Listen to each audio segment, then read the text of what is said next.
अस्सलाम वालेकुम व्यूअर्स। आज की वीडियो में मैं आपको मेरा पाकिस्तान मेरा घर स्कीम में अ, कर्ज़ा अप्लाई करने के लिए तमाम मालूमात फ़राहम करूँगा। इसमें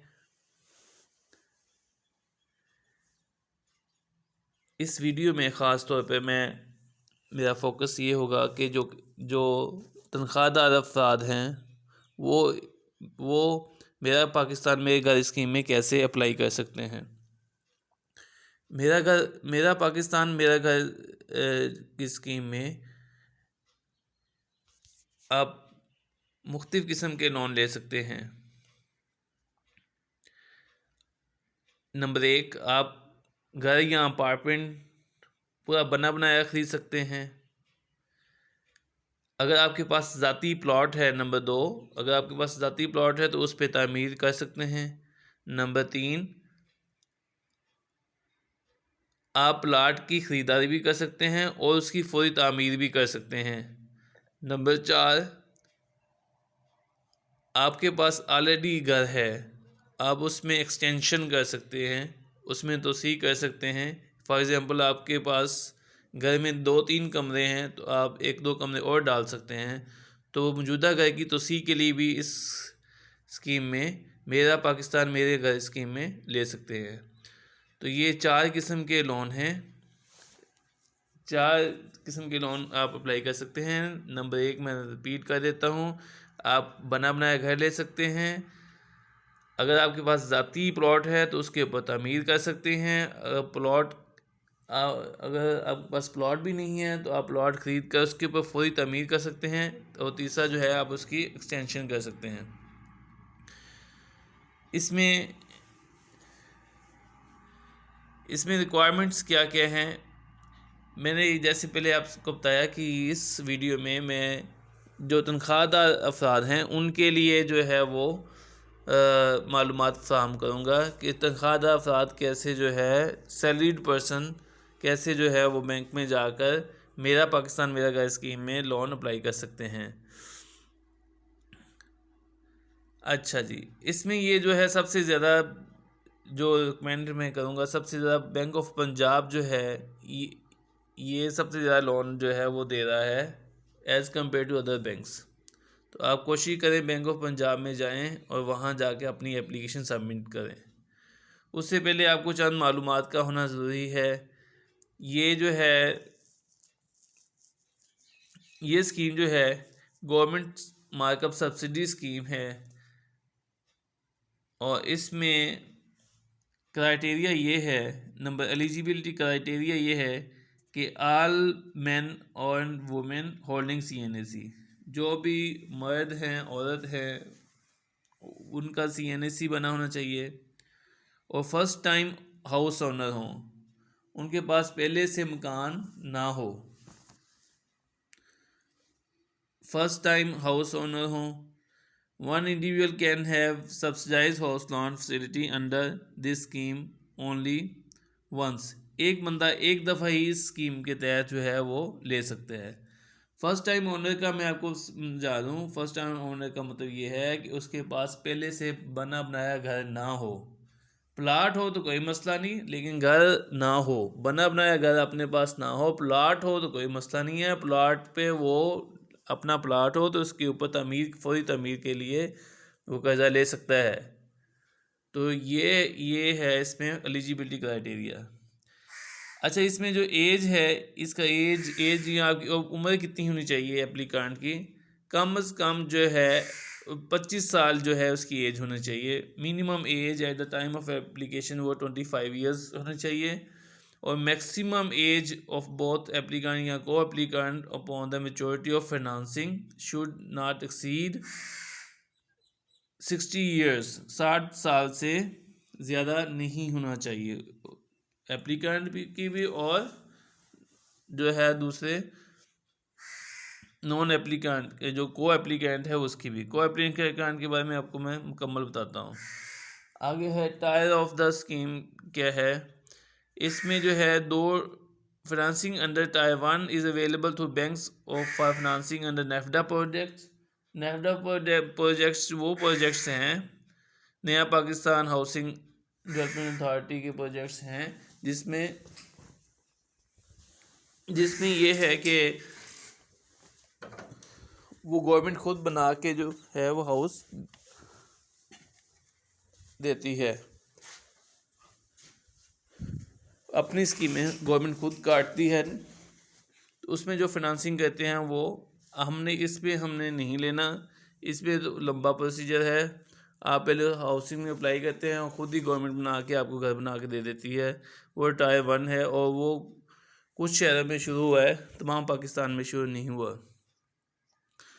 जो Tier 2 और Tier 3 है वो भी बैंक्स के थ्रू अवेलेबल है, लेकिन उसमें जो है फिनंसिंग और अपार्टमेंट अंडर वो फ्लैट्स जो है वो नॉन NAFTA प्रोजेक्ट्स हैं, यानी कि आप अपने जो है हाउस और अपने घर वो बना सकते हैं।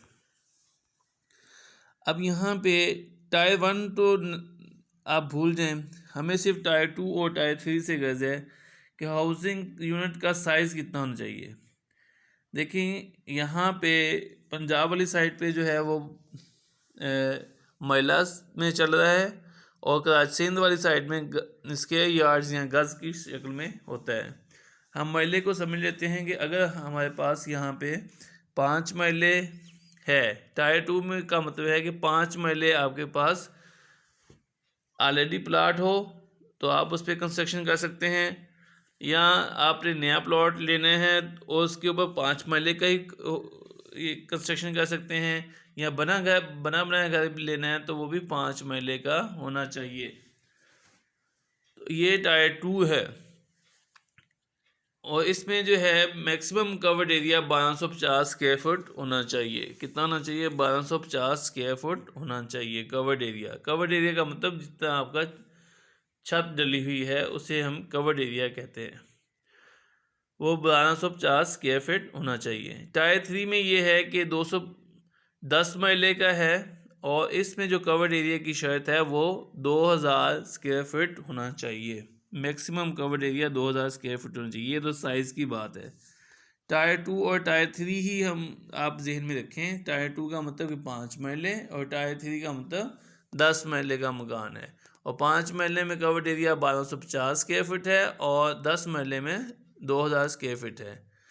फिर एज ऑफ हाउसिंग यूनिट ये है कि न्यूली अगर आप नया बनाया घर लेते हैं तो वो कंस्ट्रक्टेड हाउस होना चाहिए और इसकी जो है एज वो मैक्सिमम जो है 1 ईयर होनी चाहिए। 1 साल के अंदर अंदर नया बनाया घर आप उसको ख़रीद सकते हैं।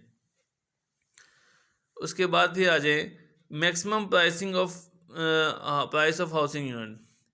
अब Tier 1 को मैंने बोला था आप भूल जाएं। Tier 2 और Tier 3 में जो है आपके पास जो है उसकी प्राइसिंग के कोई कैप नहीं है, ठीक है। Maximum price of housing unit उसकी कोई कैप नहीं है, लेकिन इसमें लोन कितना मिलेगा ये सबसे इम्पोर्टेंट चीज़ है। Tier 2 में अगर आपके पास 5 महल्ले का मकान है तो आपको 6 मिलियन यानी कि 60 लाख रुपए लोन मिल जाएगा।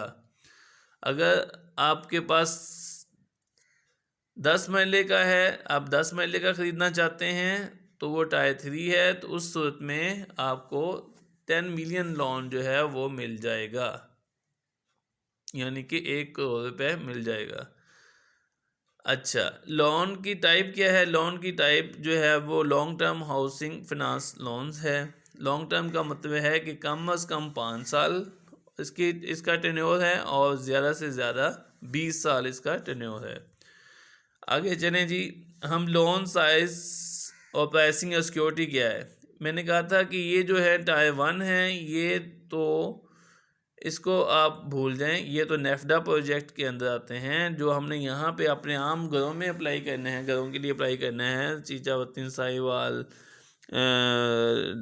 जो है छोटे शहरों में मियाँ चन्नू वगैरह, इन इलाकों में जो करना है तो वो Tier 2 और Tier 3 में अप्लाई करना है। Tier 2 में ये है कि अगर 5 महल्ले का मकान लेते हैं तो उसमें आपको पहले 5 साल जो है वो 5% मार्कअप लगेगा, यानी 1 से लेके 5 तक आपको 5% मार्कअप लगेगा, और छठे साल से लेके 10वें साल तक 7% मार्कअप लगेगा, और 10 साल से यानी 11वें साल से लेके 20 साल तक आपको 1 ईयर काइबर प्लस 400 BPS। स्प्रेड में वेरी, ये जो स्प्रेड है ये वेरी कर सकेगा, कर जाता होता है, और काइबर भी आपका वेरी कर जाता होता है। तकरीबन काइबर आजकल 7% चल रहा है, 4 ये है, और 11% पे, जो 11वें साल से लेके 20 साल तक वो 11% पे हो जाएगा। इसी तरह अगर हम 10 महीने का लेते हैं, उसमें ये है कि आप टायर 3 में आ जाते हैं। टायर 3 का मतलब है पहले 5 साल 7% है, और अगले 5 साल, अगले जो है छठे से लेके 10 साल 9% है, और 11वें से लेके 20 साल तक जो है वो 11% है, यानी कि 1 ईयर काइबर प्लस 400 BPS। मैं आपको ये रिकमेंड करूँगा आप हमेशा टायर 2 में अप्लाई करें। 5 मरले का मकान सैलरी पर्सन के लिए बेहतरीन है, वो उनकी इंस्टॉलमेंट भी आराम से बन जाएगी, अच्छी सही बन जाएंगी, और उनका मार्कअप भी टायर 3 के मुकाबले कम है।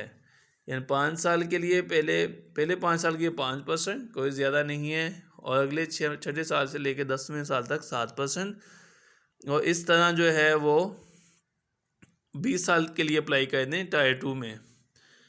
अच्छा, अब है टेन्योर ऑफ लोन जो है मैक्सिमम 5 ईयर है जैसे मैंने बताया, और मिनिमम 5 ईयर है, और मैक्सिमम 20 साल है। उस पर आप इनकी आप ये आप पे डिपेंड करता है। मंथली सैलरी देखें, मंथली सैलरी मिनिमम या मैक्सिमम सैलरी की कोई शर्त नहीं है, लेकिन आपको लोन अप्लाई करने के लिए कम अज़ कम तो आपकी 30,000 सैलरी हो। 30,000 सैलरी से आपके कोई ना कोई इंस्टॉलमेंट 10-15 हज़ार की इंस्टॉलमेंट बन जाए। अब जो है सैलरी का कैलकुलेशन कैसे होती है कि आपने फॉर एग्ज़ाम्पल आपकी 1 लाख सैलरी है, तो आप 45% तक आप जो है उसकी इंस्टॉलमेंट में पे कर सकते हैं, यानी 45,000 तक आप इंस्टॉलमेंट पे कर सकते हैं, और 55,000 जो है वो किचन के लिए इस्तेमाल हो सकता है। तो ये तरीक़ाकार है, लेकिन इसमें ये लाजमी नहीं है कि आपकी सैलरी जो है वो इसकी लिमिट कोई नहीं है, ना मिनिमम लिमिट है ना मैक्सिमम लिमिट है, लेकिन लोन अप्लाई करने के लिए कम अज़ कम इतना आपकी सैलरी हो कि उसका 45% आप उसकी इंस्टॉलमेंट में दे दें।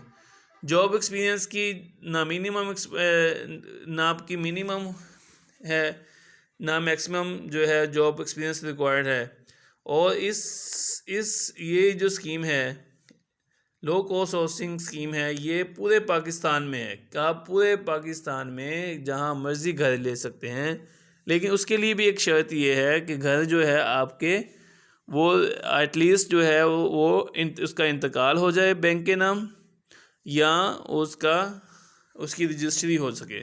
तो ये रजिस्ट्री होना जो है वो लाजमी है। वो स्टाम्प पेपर पे ना हो, ऐसे ही कब्ज़ा ना किया हो, एग्रीकल्चर लैंड ना हो, रेजिडेंशियल लैंड हो, कमर्शियल भी ना हो। तो इसलिए जो है जो भी ये आप घर लेंगे वो रेजिडेंशियल एरिया में हो, और वो इसका इंतकाल हो जाए या वो ट्रांसफ़र बैंक के नाम हो जाए। लोन पेमेंट रीपेमेंट जो है ये मंथली इंस्टॉलमेंट की शक्ल में होती है, और मंथली इंस्टॉलमेंट जो है आपने हर महीने की 1 तारीख को जो है उसको आपने पे आउट करना लाजमी है। ये सैलरी पर्सन के लिए ये है कि उनकी तनख्वाह में से कट जाएगी, ऑटो कट जाएगी। अगर उसी बैंक में सैलरी आती है, अगर किसी और में आती है तो उसको चाहिए कि वो टाइमली जो है अपना इंस्टॉलमेंट जो है रीपेमेंट अकाउंट में जमा करवाए। इसकी प्रोसेसिंग फ़ीस और चार्जेस क्या है? इसकी 5,000 प्रोसेसिंग फ़ीस है। ये प्रोसेसिंग फ़ीस उस वक्त होगी जब ये आपकी डिसबर्समेंट फ़ाइनल हो रही होगी। तो ये तो थी चीज़ें जो हैं कम इसकी रिक्वायरमेंट्स हैं, और इसमें आपने करना क्या है। अब इसमें डॉक्यूमेंट्स आपको रिक्वायरमेंट्स बताने लगा हूँ कि जो सैलरी पर्सन के लिए डॉक्यूमेंट्स की क्या क्या रिक्वायरमेंट्स हैं। सैलरी पर्सन के लिए जो फॉर्मल सैलरी पर्सन है, जो गवर्नमेंट के एम्प्लॉयज़ हैं या या किसी अच्छे इदारों के एम्प्लॉयज़ हैं, उनके लिए जो है जो रिक्वायरमेंट्स क्या क्या हैं, उनके लिए जो रिक्वायरमेंट्स ये हैं कि वो उनके लिए नंबर 1 वो अपनी बैंक को 4 फ़ोटो देंगे, लिखते जाएं 4 अदद फ़ोटो दें। नंबर 2 शनाख्ती कार्ड की कॉपी दें अपनी। नंबर 3 2 रेफरेंस या गारंटर्स उनकी शनाख्ती कार्ड की कॉपी, और वो रेफरेंस आपके अपने रिलेटिव ना हो, उनका आपके साथ कोई खूनी रिश्ता ना हो, आपके दोस्त हों, आपके कोई बेगाने हों, वो आपके रेफरेंस चाहिए 2। उस एप्लीकेंट अगर वो शादीशुदा है तो उसकी वाइफ की कॉपी चाहिए, अगर वो गैर शादीशुदा है तो उसके वालिद की कॉपी चाहिए, अगर कोई औरत अप्लाई करती है तो उसके हस्बैंड की शनाख्ती कार्ड की कॉपी भी चाहिए।